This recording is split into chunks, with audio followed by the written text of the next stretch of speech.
జై శ్రీరామ్ అందరికీ నమస్కారం వెల్కమ్ టు న్యూస్ అఖండ నేను మీ కస్తూరి శ్రీధర్ మిత్రులారా మీకు అందరికీ తమిళ సింగం అన్నామలై గారు తెలుసు కదా మాజీ ఐపీఎస్ అధికారి ఆయన సర్వీస్లో ఉన్నప్పుడు ఎంత నిజాయితీగా పనిచేసినాడో ప్రతి ఒక్కరికి కూడా తెలుసు అంతెందుకు ఇప్పుడు చాలామందికి ఏది ఈ కర్ణాటక సంబంధించిన వాళ్ళకు ఈ తమిళ వాళ్ళు అంటే ఎందుకో మరి కొంచెం పడదనమాట అది వాళ్ళ మధ్య ఏర్పడినటువంటి ఆ నీళ్ళ సమస్య కావచ్చు మరొకటి కావచ్చు కానీ అన్నామలై ఒక తమిళ వ్యక్తి అయినప్పటికీ కూడా కన్నడ వాసులు ఎంతగానో ఆయన్ని అభిమానించారు ఆరాధించినారు చెప్పాలంటే అన్నామలై అంటే వాళ్ళకు అంత పిచ్చి అభిమానం అంటే దాన్ని బట్టి మీరు అర్థం చేసుకోండి ఆయన ఎంత నిజాయితీగా ఆయన తన సేవలను అందించుంటే వాళ్ళు అంటే కన్నడ వాళ్ళు ఆయన అంతగా అభిమానిస్తారు మీరు ఒకసారి అర్థం చేసుకోవచ్చు సరే తర్వాత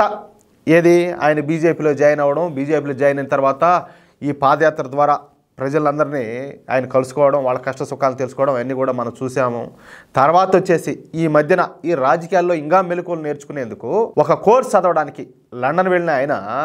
మళ్ళా తిరిగి వచ్చిన తర్వాత మళ్ళీ ఇప్పుడు తన మార్క్ రాజకీయాలను ప్రారంభించినాడు తానంటే ఏంటో తన సత్తా ఏంటో మరొకసారి తమిళనాడులో అధికారంలో ఉన్నటువంటి డిఎంకే పార్టీకు రుచి చూపిస్తున్నాడు కొత్తగా పార్టీ పెట్టిన ఉన్నాడు కదా జోసెఫ్ విజయ్ ఎవరు ఈ సినిమాలో ఓవర్ యాక్షన్ చేస్తూ ఉంటాడు ఈ జోసెఫ్ విజయ్ను పక్కకు నెట్టి ఎందుకంటే మామూలుగా అతను వచ్చేసి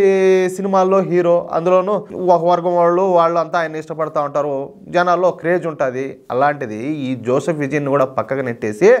మీడియా అటెన్షన్ మొత్తం కూడా తన వైపుకు లాక్కున్నాడు మన అన్నామలై సరే ఇక నేరుగా విషయంలోకి వద్దాం నిజాయితీగా పనిచేయడంలో ఏదైనా ధర్మం కోసం న్యాయం కోసం పోరాటంలో అన్నామలైకి మించిన వాళ్ళు తమిళనాడులోనే లేరు దాంట్లో మాత్రం డౌటే లే ఇక అన్నా యూనివర్సిటీ ఈ పేరు విన్నారా మీరు ఎప్పుడైనా ఈ పేరు చాలామంది ఖచ్చితంగా వినే ఉంటారు ఈ యూనివర్సిటీ చెన్నైలో ఉంటుంది ఇది 5 స్టార్ రేటింగ్ కలిగినటువంటి యూనివర్సిటీ అంటే ఈ అన్నా యూనివర్సిటీకు ఐఐటి స్థాయి ఉండదన్నమాట అంత పెద్ద పేరు ప్రఖ్యాతులు ఉన్నటువంటి యూనివర్సిటీ ఇది అయితే 3 రోజుల క్రితం ఈ యూనివర్సిటీలోనే ఒక దారుణం జరిగింది ఈ యూనివర్సిటీ అమ్మాయిని అత్యంత దారుణంగా అత్యాచారం చేసినారు ఈ యూనివర్సిటీలో సెకండ్ ఇయర్ చదువుతున్నటువంటి విద్యార్థినిని ఆ యూనివర్సిటీ పక్కనే ఉండే ఒక పల్లెలో ఉండే వ్యక్తి వచ్చి చూడండి ఆ అమ్మాయిని యూనివర్సిటీలోనే అత్యాచారం చేసినాడు ఆ నిందితుడి పేరు జ్ఞానశేఖరన్ ఇతను డిఎంకే పార్టీకి చెందినటువంటి వాడు కావడంతో మొదట ఈ పోలీసులు ఈ జ్ఞానశేఖరన్ పైన ఎటువంటి కేసులు కూడా పెట్టల ఎందుకంటే అధికారంలో ఉండేటటువంటి పార్టీకి సంబంధించిన వ్యక్తి కదా అది అయితే ఈ విషయం పైన భారతీయ జనతా పార్టీ నాయకులు ఉద్యమించడంతో ఇక విధి లేని పరిస్థితుల్లో ఆ జ్ఞానశేఖర్ పైన డిఎంకే ప్రభుత్వం కేసులు నమోదు చేసింది కేసులు నమోదు చేసినప్పటికీ ఆ నిందితుడి పైన డిఎంకే ప్రభుత్వం ఎటువంటి చర్యలు కూడా తీసుకోవాలా పైపెచ్చి ఏంటంటే ఆ నిందితుడిని అంటే ఆ యదవనో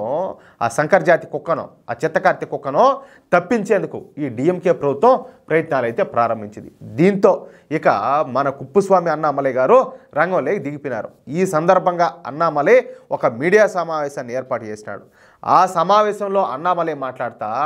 అన్నా యూనివర్సిటీలో జరిగినటువంటి అత్యాచారానికి కారణం ఈ డిఎంకే ప్రభుత్వమే అసలు ఈ రేపిస్టులపైన ఎటువంటి చర్యలు కూడా తీసుకోకపోబట్టే ఈ రేపిస్టులకు భయం లేకుండా పోయింది ఇప్పుడు ప్రసిద్ధి చెందినటువంటి ఈ అన్నా యూనివర్సిటీలోనే ఈ దారుణం అయితే జరిగింది అంటే ఈ ఒక్క సంఘటనతో అన్నా యూనివర్సిటీ ఏలా పరువు పోయినట్టు అయిపోయింది పైగా నిందితుడిని ఈ కేసు నుంచి తప్పించడానికి డిఎంకే ప్రభుత్వం శతవిధాలా ప్రయత్నం చేస్తుంది కేసును వాపసు తీసుకోవాలని చెప్పేసి బాధితురాలి ఇంటికి వెళ్ళి అర్థమవుతుంది మీకు బాధితురాలు ఇంటికి వెళ్ళి మరీ వాళ్ళు బెదిరిస్తున్నారు ఇది చాలా దారుణమైన క్షమించరానటువంటి హేయమైన చర్య ఇది అందుకే రేపు నాతో సహా ప్రతి బీజేపీ కార్యకర్త కూడా ఎవరింటి ముందు వాళ్ళు ధర్నా చేస్తారని చెప్పేసి ప్రకటించాడా అన్నట్టుగానే ప్రతి ఒక్కరు కూడా ధర్నా చేశారు ఇంకా ఆయన ఇంటి ముందు ఆయన ఎంత దారుణంగా అంటే తనను తాను కొరడాతో కొట్టుకొని మరి నిరసన వ్యక్తం చేసినాడు ఏది ఈ డిఎంకే ప్రభుత్వం యొక్క చర్యలకు వ్యతిరేకంగా డిఎంకే ప్రభుత్వం చేస్తున్నటువంటి ఈ పాపాలను అడ్డుకోలేకపోయినందుకు ఆయన ఏం దేవుని క్షమాపణలు కొరడాతో కొట్టుకున్నాడు అందుకే 48 గంటల పాటు ఉపవాస దీక్ష చేయాలని చెప్పేసి నిర్ణయించుకున్నానని చెప్పేసి ఇప్పుడు ఉపవాస దీక్షలో ఉన్నారు చూడండి ఇలాంటి నాయకులు ఎంతమంది ఉంటారో ఎంతమంది దొరుకుతారో ఒకసారి మీరు కూడా ఆలోచించుకోండి అంతేకాకుండా